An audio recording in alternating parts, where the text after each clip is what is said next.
thanks all for some really thought-provoking and very different presentations.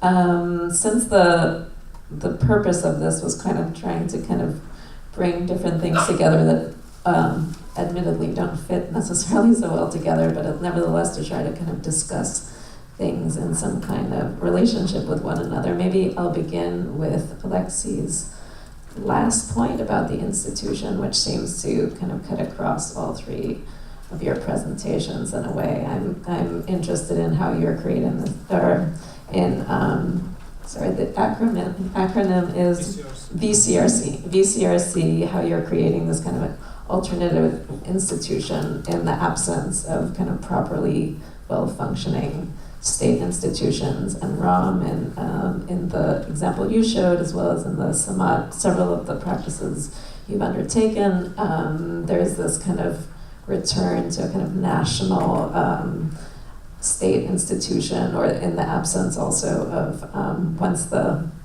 or a kind of democratic institution that represents all parts of a population equally. And that is all complicated then, of course, by Coco's, which throws, in the context of Cuba, as you've described, how the whole choreography with the institution is very complicated, with the state institutions, the state art academies, as well as the biennial that's on at the moment. So maybe that's a good place to start, and then we'll open it up to broader conversation afterwards. You want us to say something? Say something. Oh, I mean, or just respond to one another, or that this is a pleasure for you to.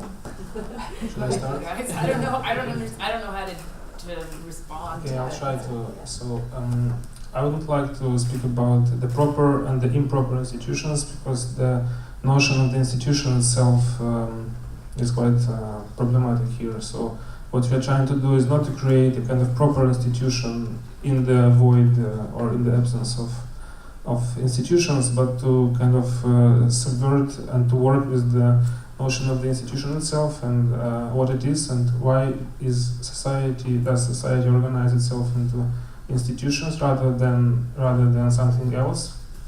So this is basically the work with the limits and with the borders between institutions, collectives, informal groups, and kind of trying to figure out the way this could function in the future, because it is quite obvious, not only for us in Kiev, but for people in many other places, that institutions as we know them, and art institutions basically don't work, or are not working any longer the way they are supposed to, for various reasons.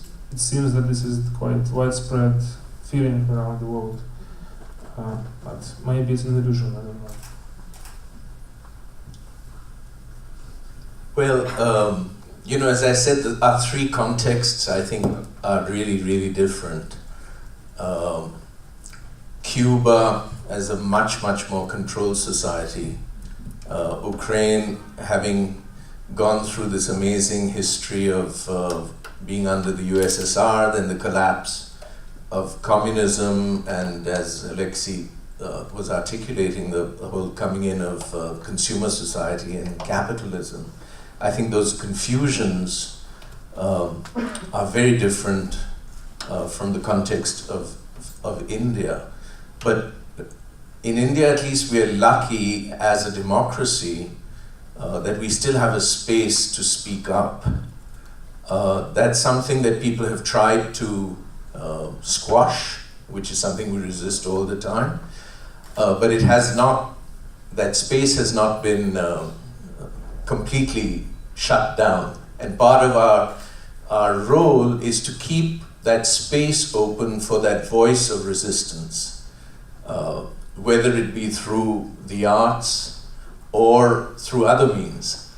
And one of our things is that artists participate on our platform. We call ourselves a platform because we stand for a certain egalitarian, multi-religious, multi-communal politics and a society which is multi-religious. But artists come and participate who are not necessarily political in their art practice. We have classical musicians who sing religious songs from various traditions. But by coming on our platform, they're expressing a solidarity with that vision of inclusion.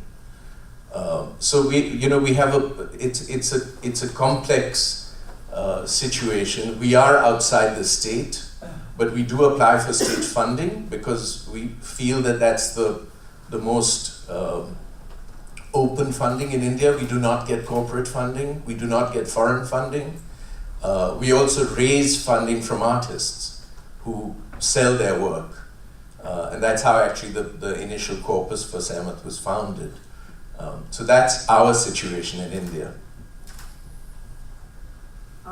Well, I'm not sure how I should respond to this, but I guess going back to just trying to explain a little bit about the complexity of the situation with cultural institutions in Cuba, because it's difficult for outsiders to perceive and to understand that the institutions have an enabling and a repressive function at the same time in the same space. So the same people and institutions that facilitate the production of art and the circulation of art are the ones who act as the censors.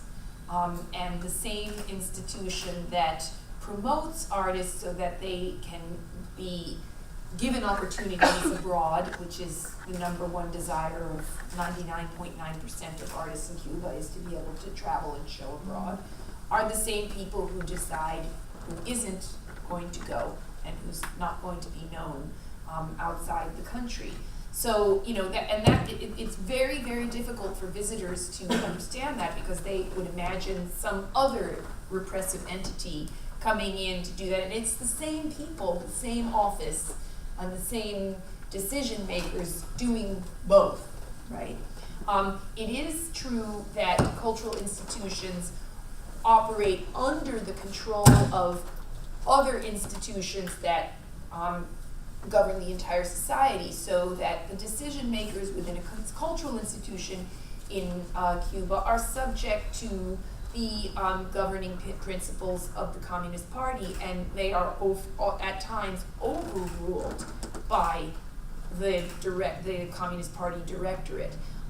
There was for a long time one individual in charge of all ideological issues for the Communist Party, and that person was the person to whom leaders of cultural institutions had to report. So the way that would play out on the ground, so to speak, might be that representatives from People's Power would not like an exhibition, or not like the decision to have an exhibition, and would try to use the pressure of the party to reverse the decision of a cultural institution. That happens on occasion. Sometimes it happens that they make artists and curators kind of disappear in a semiotic sense as well. But we're talking about a place that, given that it is a very economically fragile and poor country, it is rather extraordinary that they've turned themselves into a cultural superpower. And don't forget that. I mean, the cultural apparatus of Cuba and the number of artists is comparable to other Latin American countries with populations that are 10 times that of Cuba. So that in and of itself is extraordinary, and the exuberance of the scene makes many people who come from outside think that the institutions are only acting as enablers, but they are acting both as enablers and repressors.